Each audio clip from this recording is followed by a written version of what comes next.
కొజ్జా అని, ఇజ్రా అని, 0.5 అని, చెక్క అని ఇలా ఎన్నో పేర్లు. 0.5 వెళ్తుంది, కొజ్జా వెళ్తుంది. అబ్బాయికి, అమ్మాయికి అసలు పేర్లే లేవు. మాకు చూడండి ఎన్ని పేర్లు పెట్టారో. జనాల మీద ఎందుకెళ్తామంటే, మేము సంపాదించుకొని చేసుకుంటాం.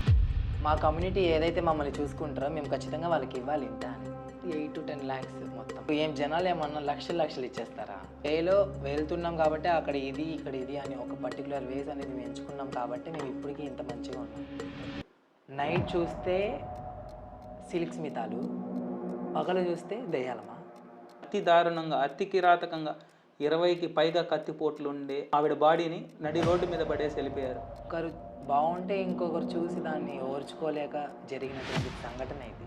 చంపిన వాళ్ళు కూడా మీ వాళ్ళేనా? చెప్తున్నాం కదా, అంతా మా వాళ్ళే. యాజ్ ఎ ట్రాన్స్జెండర్గా తనని చంపేసిన తర్వాత దాన్ని ఇంతవరకు ఎవరు పట్టించుకునే వాళ్ళు లేరు. అంటే మేము చనిపోయినా మీకు ఇబ్బంది లేదా?